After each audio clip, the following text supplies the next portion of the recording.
প্রিয় দর্শক আজকে আমার কাকার মৎস্য প্রজেক্টে দেশি গুলশা মাছের পোনা ছাড়া হবে।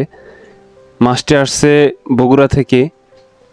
মাছটি 2000 লাইনে কেজি। মাছটি খুব সুন্দর দেখাচ্ছে। মাছগুলো অ্যাকুরেট সাইজ। আসলে মাছ চাষিরাই তখনই সফলতা অর্জন করে যখন মাছগুলো ভালো মানের হয় এবং একই সাইজের হয়। এটা বড় ডিপেন্ড করে মাছ চাষে। ভালো খাবারের পাশাপাশি যদি ভালো পোনা না হয় তাহলে কখনোই ভালো রেজাল্ট আশা করা সম্ভব না। এই মাছটা খুবই ভালো লাগতেছে এবং দেখে মনে হইতেছে মাছগুলো সবই অ্যাকুরেট সাইজ। আপনারা চাষকালীন সময়ে এরকম অ্যাকুরেট সাইজের মাছ দেওয়ার চেষ্টা করবেন। এতে করে মাছ চাষে যেমন লাভবান হতে পারবেন তেমন অল্প দিনেই মাছটা রেডি হয়ে যাবে।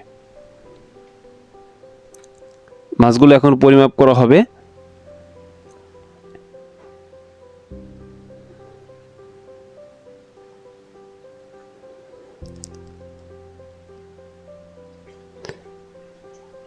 তিন কেজি 900 গ্রাম হয়েছে। মাছগুলো এখন ছেড়ে দেওয়া হবে। দেখেন, ছাড়ার সময় লক্ষ্য করতে হবে মাছগুলো যখন ছাড়বেন এই পোনাগুলো তখন একটু ঢেউয়ের সৃষ্টি করে দিবেন, যাতে করে পোনাটা সহজেই স্বাচ্ছন্দ্য বোধ করে এবং পুকুরে ছাড়ার সাথে সাথেই যাতে পুকুরের সর্বস্তরে ছড়িয়ে পড়ে। হ্যাঁ, এটা মাছের অক্সিজেন দেওয়ার মতন হয় অবস্থা, মাছগুলো স্টেবল হয়। আপনার মাছ ছাড়ার সময় অবশ্যই এরকমভাবে মাছগুলো ছাড়বেন। আসলে দেখতেই মাছগুলো খুব ভালো লাগতেছে।